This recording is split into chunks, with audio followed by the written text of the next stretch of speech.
Assalamu alaikum. In this video we are going to study the modes of selection, यानी selection जो है वो किस तरह से काम करती है। सबसे पहली है डायरेक्शनल सिलेक्शन। नाम इंडिकेट कर रहा है डायरेक्शनल, यानी ये किसी एक साइड की तरफ लिमिटेड है।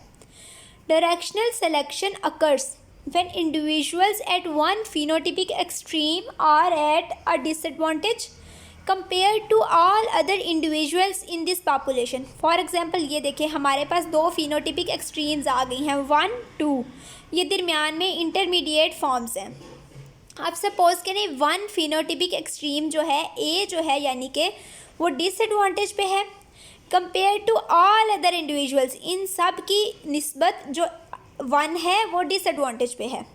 ठीक है, इस तरह इसकी जो फ्रीक्वेंसी है 1 की ये कम होती जाएगी, इसकी जीन्स कम होती जाएंगी, जबकि बाकी जो जीन्स हैं ना उनकी फ्रीक्वेंसी ज़्यादा होती जाएगी। और डायरेक्शनल सिलेक्शन बेसिकली होती कब है?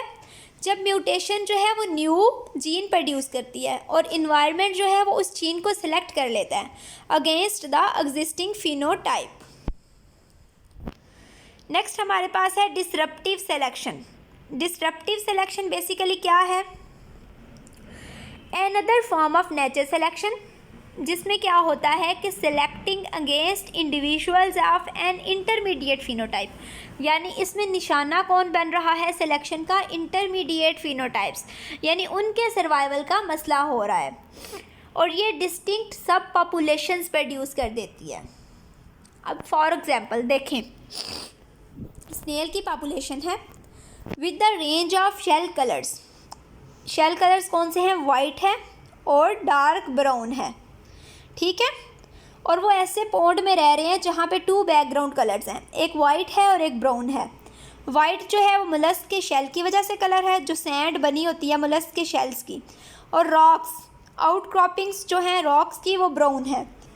अब देखें कौन से इंडिविजुअल्स को फ़ायदा होगा। जो वाइट कलर के स्नेल्स हैं वो वाइट बैकग्राउंड के साथ ब्लेंड कर जाएंगे और प्रेडेशन का ख़तरा कम हो जाएगा। इसी तरह जो ब्राउन कलर के स्नेल्स हैं वो ब्राउन रॉक्स के साथ ब्लेंड कर जाएंगे और क्या होगा? प्रेडेशन का ख़तरा कम हो जाएगा। अब नुकसान में कौन रहा? इंटरमीडिएट फिनोटाइप्स जो कम थोड़ी सी सरमई सी हैं वो वाइट बैकग्राउंड पे नज़र आ जाएंगी। ठीक है, इसी तरह जो ब्राउन में है वहाँ पे अगर कलर चेंज होगा तो तब भी वो ज़्यादा विजिबल होंगी as compare to their white और ब्राउन स्नेल्स। Stabilising selection. अब स्टेबलाइजिंग सिलेक्शन क्या होती है?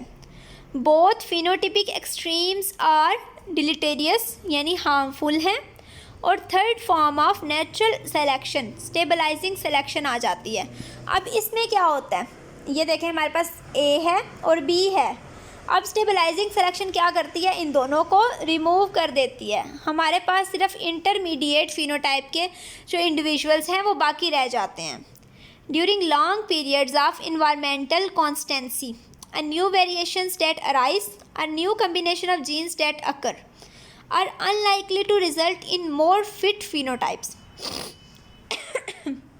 than the genes that have allowed a population to survive for 1000 years, especially when the new variations are at extreme of phenotypic range।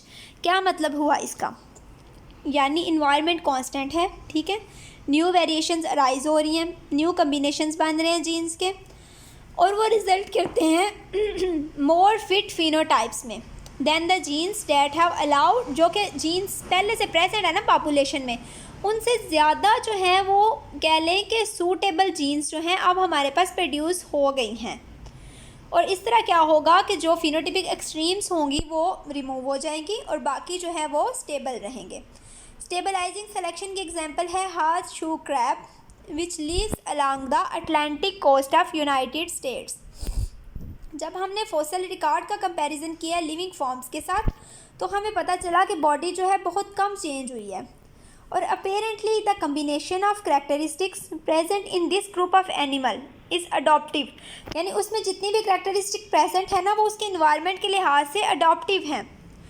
Polymorphism occurs in a population when 2 or